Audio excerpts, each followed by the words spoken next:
1 minute ago. Shall we admit them in? Don't we? Was that? Yes, why don't we? Okay. Yeah.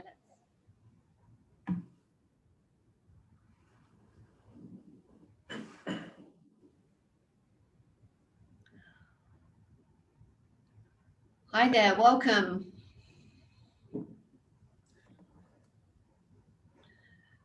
Nice to see you. We'll be getting started shortly.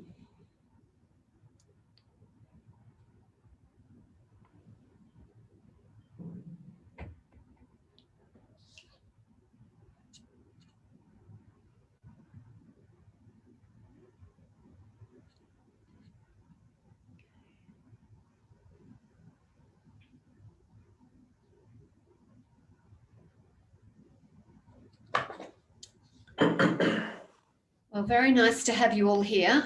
Paul is going to take it off in just a minute or two, but I hope everyone's going well today. Hopefully you found somewhere cool to be while we're all here. We'll just wait another minute or two just in case we have some latecomers.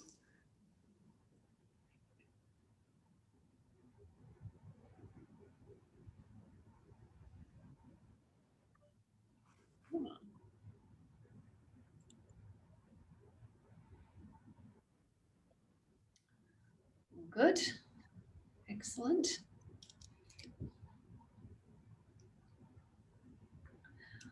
Yes, welcome everyone, and we'll be getting started very soon.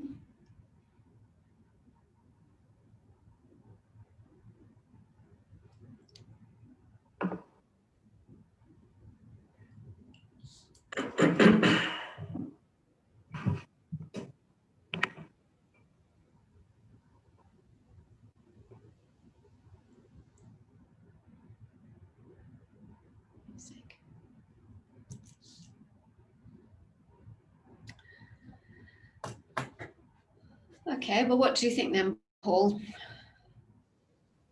Yes, might as well. All right.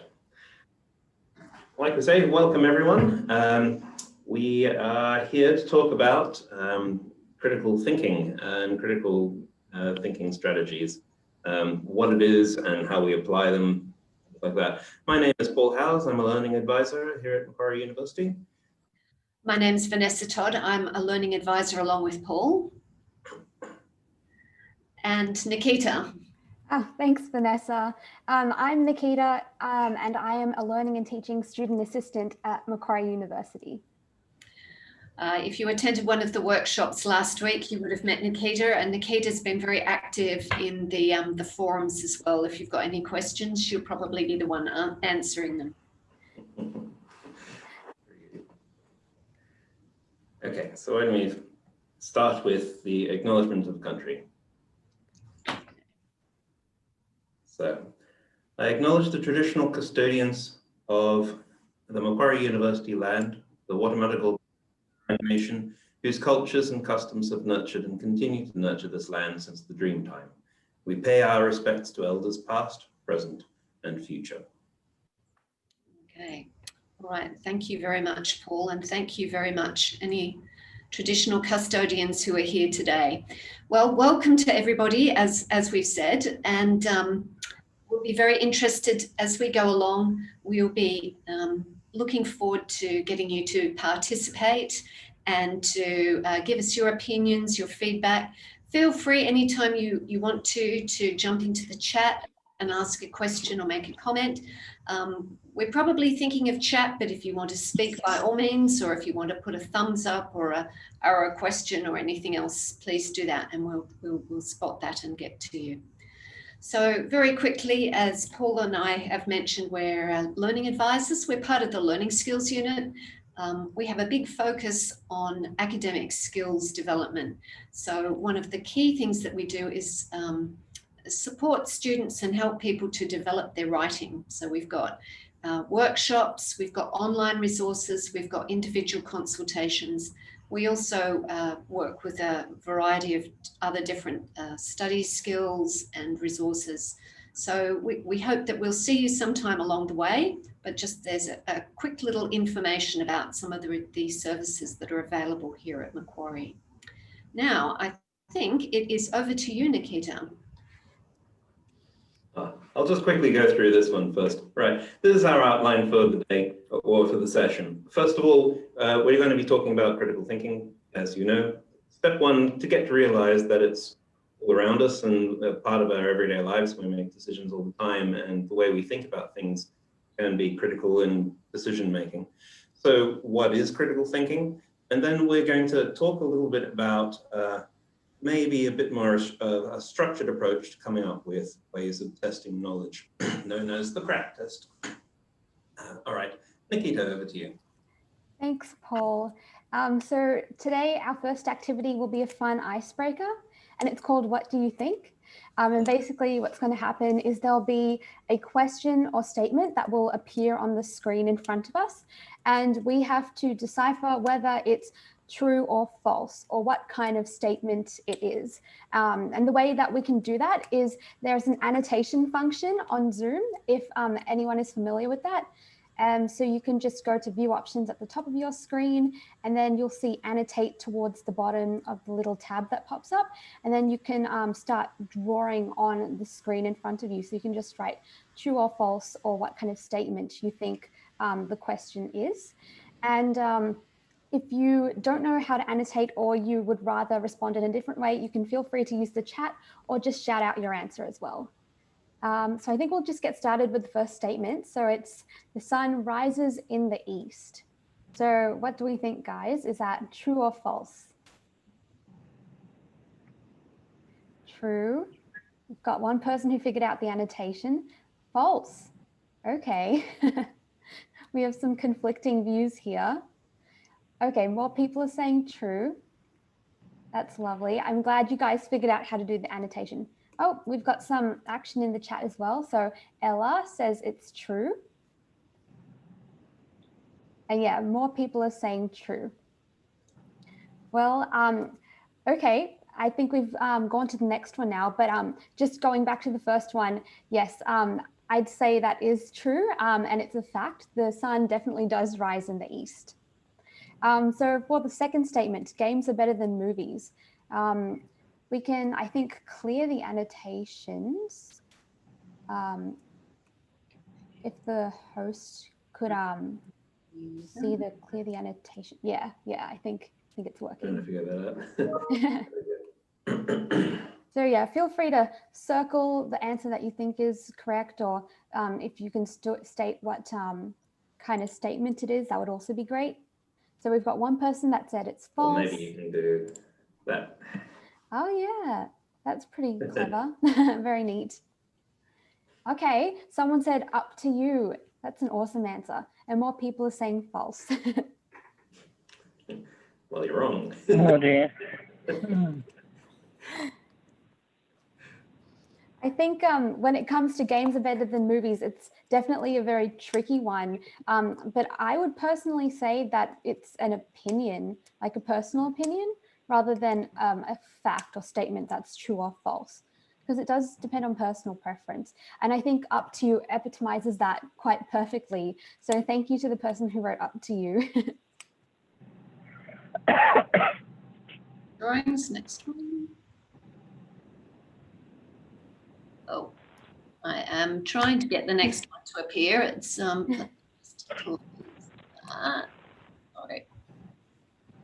There we go, sorry.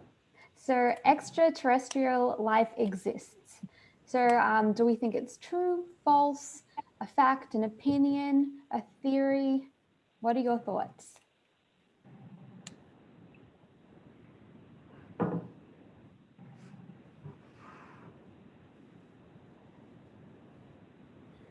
Yes, someone said opinion, someone said true. In the chat, we've got Samara who said theory. Theory, someone else said, Jessica. An educated guess. That's a very sophisticated way of putting it. So yeah, I think we've got some similar terms being thrown around here. And yeah, I would personally class this statement as a theory because I don't know about you guys, but I remember in high school when people would be trying to decipher between different statements, they'd always say a theory is not a fact because there's often not enough evidence to support it and back it up as the truth. So yeah, I would definitely classify that statement as a theory just because we don't have enough evidence to allow it to be a true fact yet. I think we've got one more last statement. So it's one day humans will live on Mars.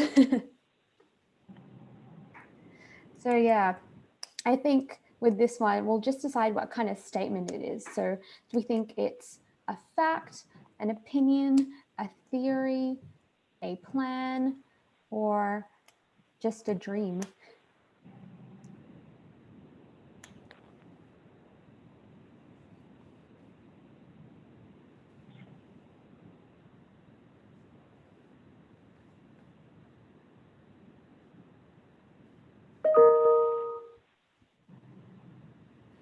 Okay, we've got one person who said theory. One person said true. Plan. Oh yes, we've got Samara in the chat who said theory. Another person said true. Yeah, I think looking at kind of the brief consensus that we have here, most people are saying it's a theory or a plan, not necessarily a fact. And yeah, I think I would also agree with that. There's certainly not enough evidence to, I think, support whether humans will live on Mars in the future. So yeah, I definitely think a plan or a theory is where that statement would be sitting at the moment. So yeah, I think that brings us to the end of our icebreaker. But thank you guys so much for engaging with me during that quick little activity. I hope you have kind of broken in a little bit and feel a bit more comfortable and have also kind of decided like what's the difference between like a fact, a theory, an opinion, a plan. So yeah, thank you so much for engaging with me in that activity. So critical thinking in today's environment. So that's our next topic. And I think critical thinking is really important because there's so much information around us, particularly in such an information technology age where it's easily accessible on the internet and anyone can publish ideas, whether that's on social media or a blog or a newspaper. And an example of social media may be observed with the screenshot of this Twitter account, which is actually a Twitter account supposedly operated by a dog. So yeah, I think when we talk about opinions and the idea of critical thinking, we need to really decipher what kind of information we're taking in and deciding whether the information and the opinions that we're reading are all equal and equally valid. So we're going to do a next fun activity. It's called Let's Talk About Opinions. And so you can agree to disagree. So I think what we're going to do is there'll be two kind of opinions that'll pop up on the screen, like you can see right here. So we've got one Lego person that says, my favorite ice cream is vanilla, and another one who's saying, no, chocolate is way better. So you guys can just sound off in the chat, or you can unmute yourself and let me know. Do you think both these opinions are valid?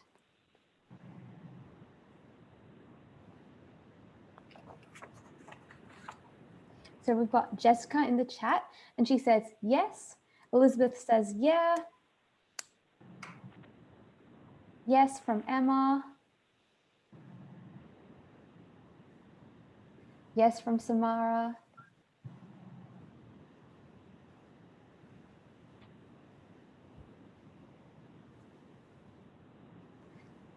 So yeah, when it comes to ice cream flavors, I think we can definitely agree that all opinions are based on personal preference. And so it definitely does depend on what everyone thinks, and no opinion is necessarily better than the other because it's just an opinion on personal preferences. So yeah, great job, guys. I'm glad there was a consensus there and we can all agree that yes, both ice cream flavors are perfectly fine. And it just depends on your person. So the next one is a bit more trickier. bit more controversial. So do ghosts exist or do ghosts not exist? The question is, are both opinions equally valid on that one?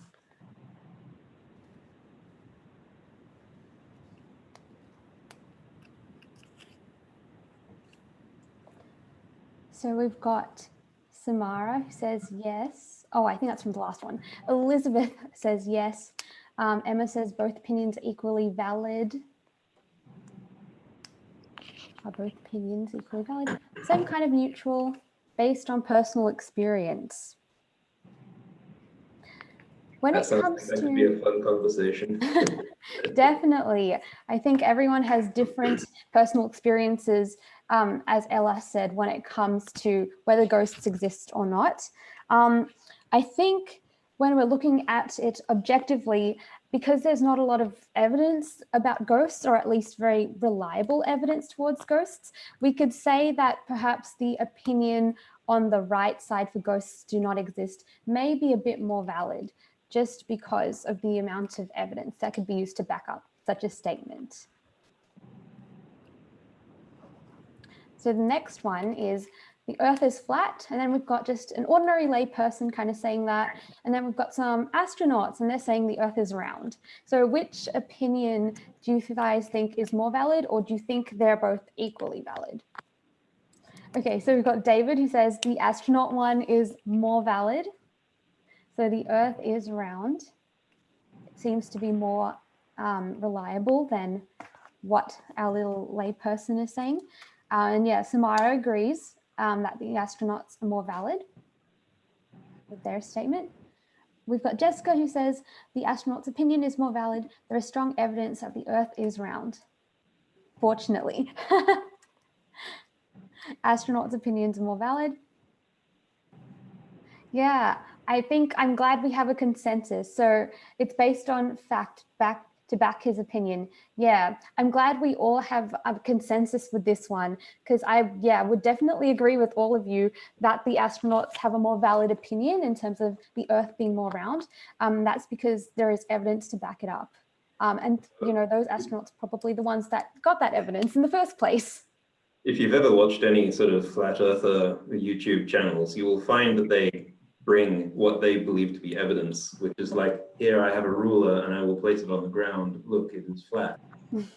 But they will bring what they believe to be evidence. So the question is, you know, a question of, well, what's the validity of your evidence? You know, which one's better, which one works more? Yeah. It can be more complex. Definitely.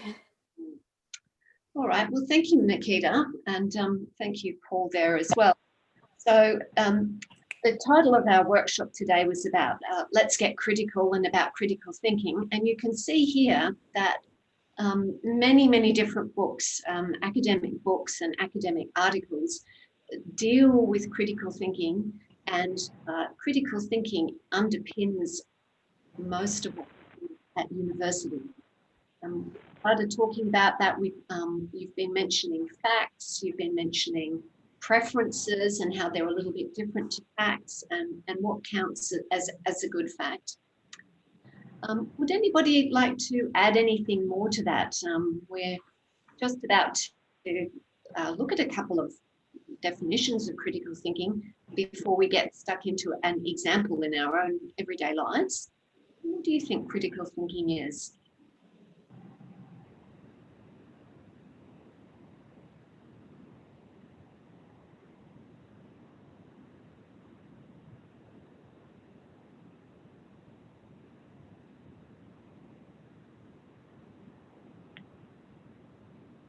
So Paul was mentioning before, it might be that people have different sorts of facts, but maybe some facts are stronger than others or more conclusive.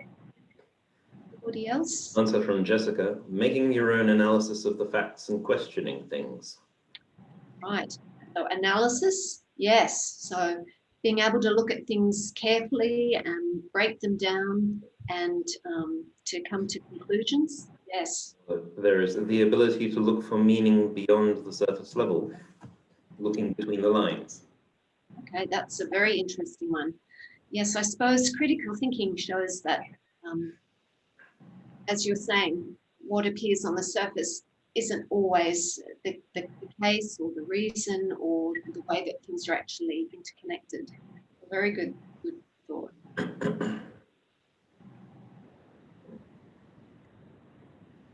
All right, thank you very much. Please jump in if you've got any more ideas. But here is one definition from Dewey. John Dewey is a famous educator, as you can see. He came from a few years ago, but he's still extremely influential. And as I think our first definition mentioned, it was about being persistent and being careful, thinking about what we believe or what we suppose to be true, and trying to look at it in the light of the grounds that support it. So we've been talking about evidence and about facts. So do the facts actually support what we think? And also further conclusions, and that's you unpacked that before as well, talking about sort of the deeper meanings underneath things as well. And Albert Einstein also talks about education being the training of the mind to think. And critical thinking is about training your mind and not just quickly accepting things, but maybe taking time to think them through more carefully as well. So when you come to university then, we'll often be challenged to think about the opinions that we hold and why we hold them. And maybe we will need to slightly modify those or change them, that we'll be needing to think more about academic positions. And so an academic position is a statement or an explanation, but it's much more backed up by evidence. Okay, so let's jump in now to something that's much more, or let's look at an example. We've been talking quite generally. Let's dig in a little bit deeper. And over to you, Paul. So this is going to be an example that's taken from just a few years ago, but the person involved has recently been in the news. He's a constant source of of material for critical thinking and for weighing up opinions. You know Pete Evans, right? Was a MasterChef judge, and his claim to fame is largely his chiseled jaw and cook well, right? Right. Well, a few years ago, in 2016, I believe it was, he gave Sorry. Okay. He gave a live Q&A session, and someone asked him about what he uses for sunscreen. And out of that came quite a few little controversial claims, such as their normal chemical sunscreens are filled with dangerous chemicals that people will eventually be getting sick from. So there was quite a bit of an outcry about that. Cancer experts were jumping up and down saying, don't follow his advice, that's going to be terrible, we're going to have all sorts of problems. So these opinions are not neutral, right? If you follow someone's opinion and it's the wrong one, you could potentially get damaged, could potentially have really horrendous effects. And so it's important to get to what is the truth about these questions. Of course, his perspective, when called on for it, when called up on it, and when asked to respond to these sorts of cries of outrage, was, well, I'm just trying to share the truth. So let's drill down. What exactly was he claiming? All right. The things here in blue are the claims. What do you use for sunscreen? Generally nothing, as I keep an all-over tan all year and don't stay out for super long periods in the sun. Okay, staying out of the sun is not such a bad idea, but will a tan all year stop you from getting damaged by the sun? The second claim is down below. People put on normal sunscreen, chemical sunscreen, and lay out in the sun for hours on end and think that they are safe because they coat themselves in poisonous chemicals. Right. So the fact that there's poisonous chemicals, you might not actually have a problem with you saying, okay, you've put on sunscreen, but then you're laying out in the sun for hours upon hours upon hours. okay, that might not be controversial. The bit where he does get into controversy is the concept that these sunscreens are bad for you, and that the sun, on the other side, is really good for you. And what sort of evidence does he use to back up his claim? Read this book called The Healing Sun by Richard Hobday, who I don't believe is an expert in the field. So that was his perspective. He says, I'm just trying to share the truth. Thank you. Well, sorry, Paul, did I cut you off? Yeah, no, quite. And okay, now we're going to show like the other side. Yeah. Okay, so on the other side, we've got some experts, 7 academics who have published a paper together. And we've also got the Therapeutic Goods Administration, which is part of the Australian Government Department of Health. So we've got some people who are sitting on the other side of the debate.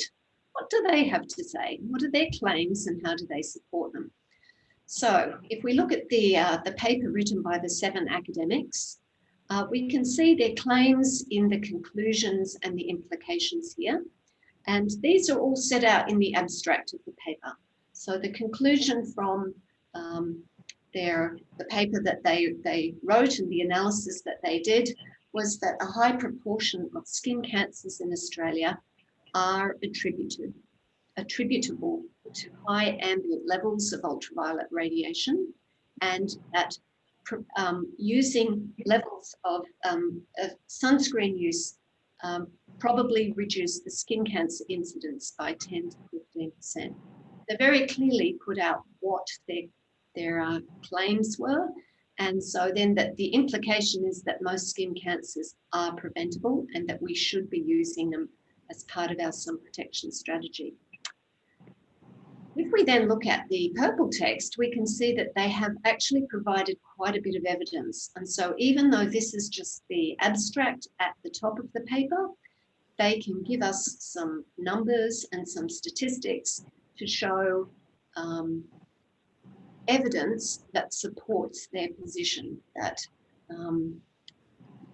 that they've got a specific number of melanomas that were actually directly attributable to ultraviolet radiation, and how much that they think that sunscreens would prevent those cancers developing. In a similar way, the Therapeutic Goods Association, which manages the kinds of medications and products that we're able to use here in Australia, make claims that sunscreens are an important part of the regime. And we can see underneath that they support the claim by explaining the regulations that they use and the kinds of testings that they require. And although here at the bottom we can just see a statement that it requires the efficacy, if we dug deeper, we would see exactly what tests those were that were able to be used. So for both of these experts or groups of experts, we can see very clearly, they show us exactly the information on which they base the claims that they have created. However, if we want to be really fair, we need to say, can we sort of be very systematic in the way that we look at these two claims? We might say on the surface, yes, Pete doesn't look so strong. Maybe the academics look very strong, but can we work through that a little bit more systematically so that we can be sure that we're being fair to both sides of the discussion? Nikita. Thanks, Vanessa. So I think the two sides of the argument here when it comes to sunscreen is sunscreen toxic and ineffective? Or that's versus the claim that sunscreen is safe and effective?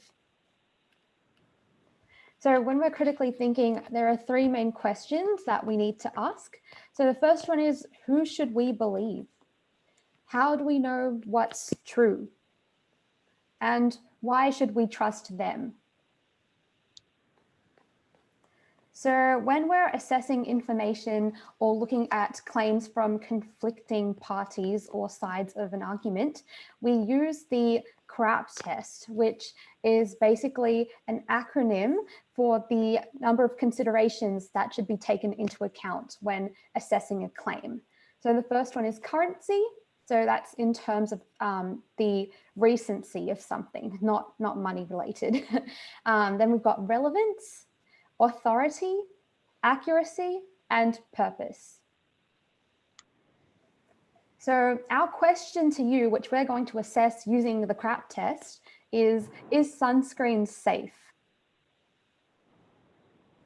So here we've got our little CRAP test table, and the first consideration is currency. Sorry, my printer's just going off in the background. But basically, when we're referring to currency, that is the recency of the information. So how current is it? When was it published? How timely is the information? I found that in different studies across university, different disciplines have different, I guess, understandings of what is recent or current. So one of my degrees is law, and in law, because everything moves so slowly in terms of new information being created, something that's considered recent could have been 10 years old, like an article or a case. But when it comes to science, something that was written perhaps 5 years ago may be considered out of date. So we've got Evans, so Pete, who we saw on the previous slide, and he says yes to 2016. So we could say, yeah, 2016, that was about 4 years ago. So it's still quite recent information in the grand scheme of things. And then we've got Olsen, who is on the other side of our argument for is sunscreen safe? And yes, he also passes the currency aspect of the CRAP test because his article was published in 2015, which is also quite recent in the grand scheme of things. You have a good point, Nikita, about different departments or different disciplines having different sort of relevancies about timeframes. My specialty is ancient history, and some texts from the 1970s are still de rigueur. Some things I used to read were published in the late 1800s, and that's still good. Whereas there's, in education, to keep it within the last 5 years, please. That sort of thing can be quite wide. You have to know. All right, so the next element here is the relevance. How relevant is the information? Relevance talks about, is it associated with the intended audience? What about that in relation to the intended audience? And does the information relate to the topic? Does it answer the question? Is it on brand? Yeah. Look at how Evans and Olsen et al. Did about it. Okay, so the intended audience for Evans was through Facebook, so the general public, people who would be interested in his opinions. Whereas Olsen et al. Was mostly written for the Public Health Association of Australia and health policy and academics and researchers. It wasn't really aimed at the general population. Does the information relate to the topic? Well, in both cases, yeah, of course. They both held opinions about the topic. So it's relevant information, maybe for slightly different groups of people. Thank you, Paul. So the next one is the authority, which is, does this person have the authority to speak and for us to listen carefully to the kinds of opinions that they're offering? So who is the author or who is the publisher? What is the platform that it's appearing on? And what are the author's credentials? So Pete, as we've heard, is a restaurateur and a celebrity chef. He's a health coach, but his degree comes from an online institute of integrative nutrition. He doesn't have a tertiary degree and he hasn't done sort of in-depth study into this particular topic.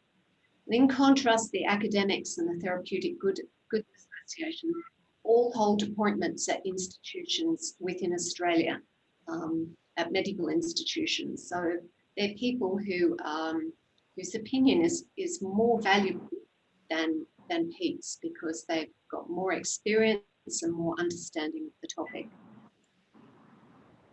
So next we come to accuracy. So that's referring to the evidence. Do certain claims even have evidence, or is it plainly just someone's opinion that they're using?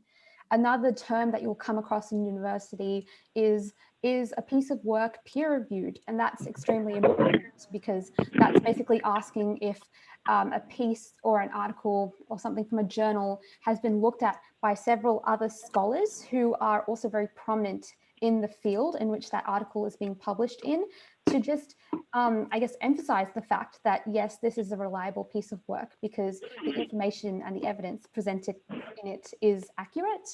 Then we need verifiable information as well. So can you look back to the evidence and draw a direct connection between what's being asserted and what's been proven? And then an unbiased tone is also really important because especially when it comes to opinion pieces, you'll find that authors may be using their own personal opinion to further a certain claim, as opposed to using an objective tone to kind of just state a fact that is backed up by evidence. And then free of language errors, also very important in any kind of academic piece that you're writing. So when we're looking at Evans and whether his, I guess, information is accurate, he's got the Hobday book, which he referenced in that page that we looked at on a previous slide. So I guess that could count as evidence in a sense, but the Hobday book was not peer reviewed.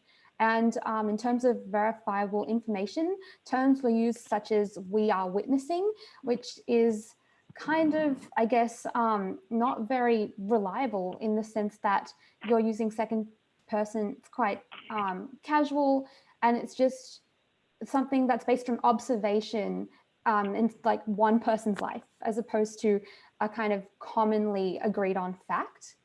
And then we've got, in terms of the unbiased tone, there are lots of very flimsy and colloquial words used in that article as well, such as silly, poisonous, and disaster, which some people may consider hyperboles because they're quite biased and exaggerated, and then free of language errors, so no again. Then we go to Olsen et al.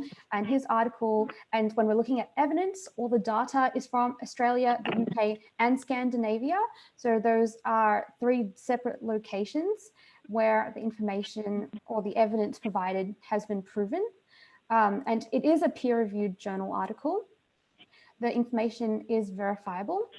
There is an unbiased tone in the article, and it's also free of language errors. So last but not least is to consider the purpose behind the information you're being presented, which is, why does this information exist? You're trying to ask, well, why is this person trying to say this? If you can find a motive behind it, which might argue against the belief that okay, so let's see what we have.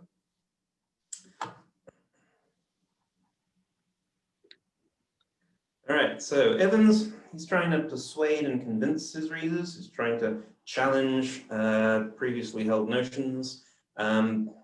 Whereas Olsen et al., they're there more to provide evidence and to provide a more accurate approach to what's going on. They want to discover the truth, to encourage change and to inform public health initiatives. Yeah. So you might balance them up to see what's going on. All right. So what does the CRAT test tell us about Evans as the experts? We might think about them all. Okay, currency and relevance, so we're both pretty much on a par, I guess, about the same time, talking about the same topic. Authority. Chris Evans really doesn't have the authority to speak meaningfully about this. Accuracy. He doesn't really have the evidence to back him up, whereas there's an awful lot of evidence on the other side. And the purpose, okay, you can't really impeach him for his purpose. But, going to go to the next slide. We say, whose claim should be more influential? It's fairly obvious what we're driving at. I'm not going to get you guys to actually tell us the obvious. We're trying to say, okay, a reasonable person should believe the position which has the most evidence behind it. And that kind of makes sense, right? So hopefully the CREP test will be able to sort of give you a little bit of an approach, a systematic approach when dealing with claims of various different, well, various competing claims, I should say. All right. So thanks, Paul. Now it's your turn, everyone. So in this activity, it's going to be very quick. We're just going to get you to think of a difficult or complicated decision that you've had to make. So you can feel free to just sound off in the chat and tell us a short story about a difficult or complicated decision you've had to make. And while you're doing that, I'll just read out some considerations that you may want to think about. So in how did you make your decision? What information, resources, or tools did you use to come to that decision? And what thinking strategies did you use? I think while people are kind of sharing their stories in the chat, I could briefly talk about a personal experience that I've had in making a difficult decision. And in making this decision, it was regarding whether I wanted to take up another responsibility for a certain semester during university to help out with a volunteering initiative on a professional society at Macquarie University, as I was offered a prestigious position there. And this was a difficult decision for me because I already had so many other initiatives that I was trying to balance with my full-time university load. So I definitely engaged myself a lot in this decision-making process and considered a lot of information. So in terms of information and tools that I used, I definitely talked to lots of people who were in the society that I was offered a position in, and I talked to them, asked them about their personal experiences in the society, what they had learned from the society, and how they came to this decision to accept the position that they were given.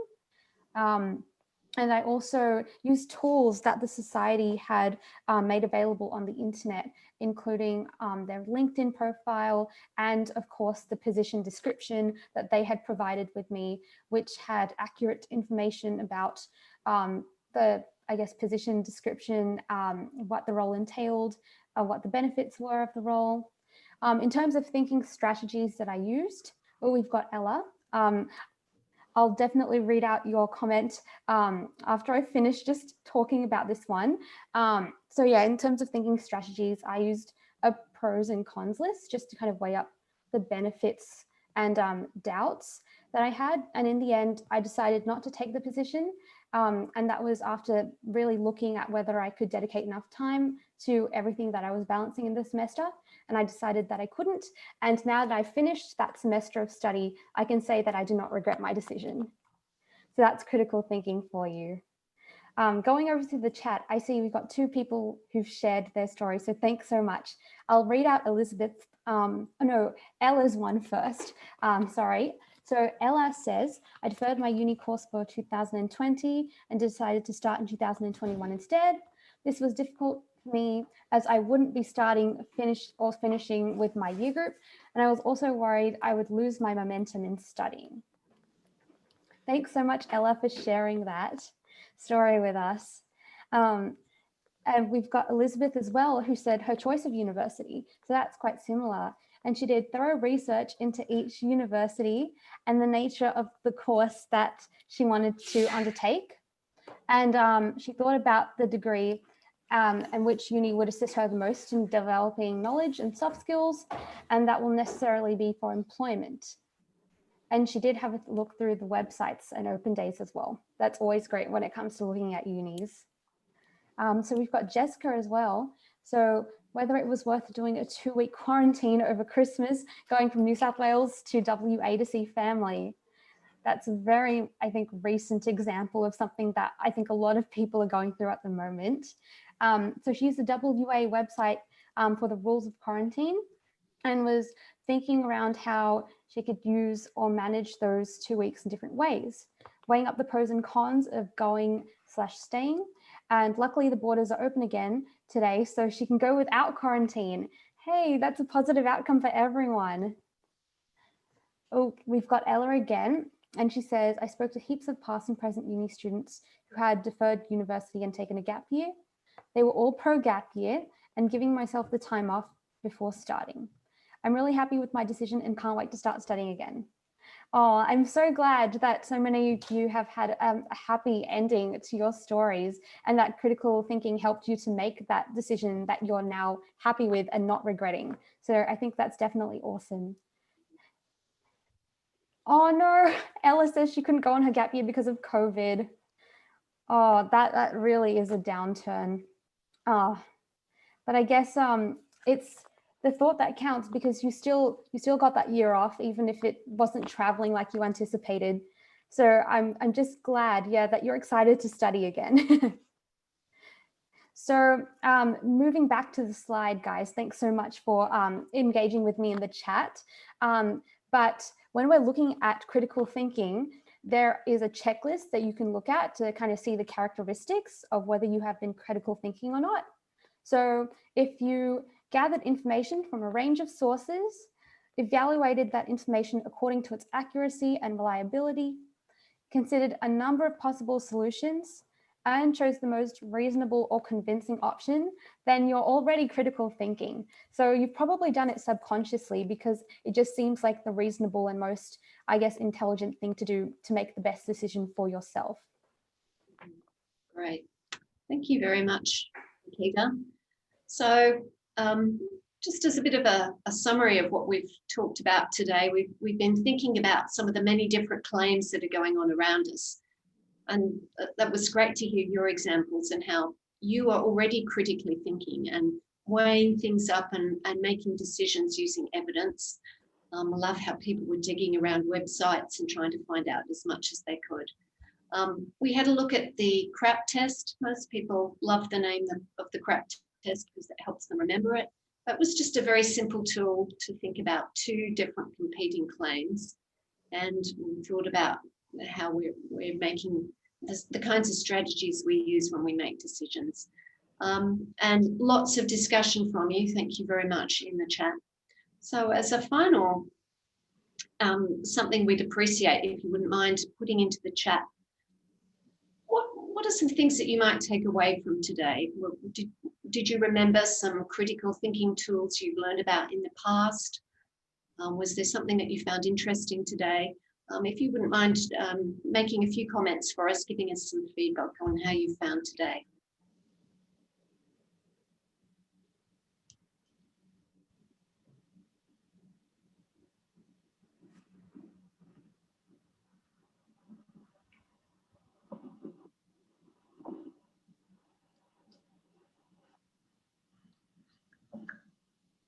We've got Jessica already, who said learning about the CRAP test was very helpful and she can see herself using that throughout university. That's always so great to hear. And I'm so glad, Jessica, that you found that aspect of the session helpful. We've got Ella, and she said, look into a variety of sources, not just reading and believing the first article you see. Elizabeth. Sorry, Paul. So that's very important. Yeah, definitely. If you only read one perspective, it's very difficult to pull it apart, even if it's the incorrect one, right? There's the whole echo chamber effect, which I'm sure people are far too aware of these days. Yeah. Yeah, I think looking at a variety of sources can also give you a more holistic view of what you're looking at, because often when you're reading articles, especially when they're non-academic or just opinion pieces in newspapers, you'll find that the author often places their own bias into what they're writing, and that can really influence someone's perception of what they're reading. Even academics do that. Yeah. They may try to, or try not to look like they're doing it. Yeah, it's harder to detect, I think. Quite, yeah. You expect it to be quite objective, and then you can be sadly deceived. Well, people can come from different frameworks, I suppose, too. Very true. Well, thank you very much for joining us today. Any more comments or feedback would be most welcome. But as well, just a reminder that next week there'll be further webinars, and it will be looking much more at extracurricular development, employability courses that are available to you. And I just point as well to what Nikita was saying before about opportunities that she had.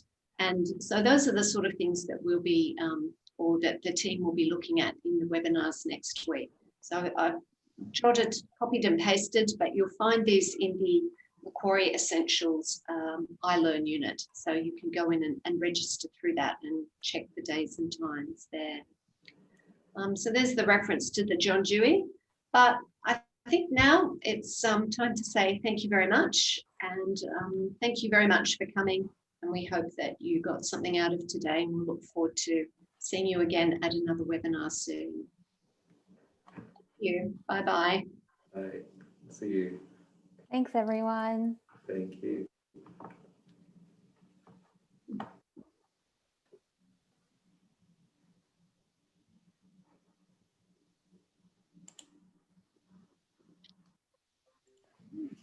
Okay, it's just us three.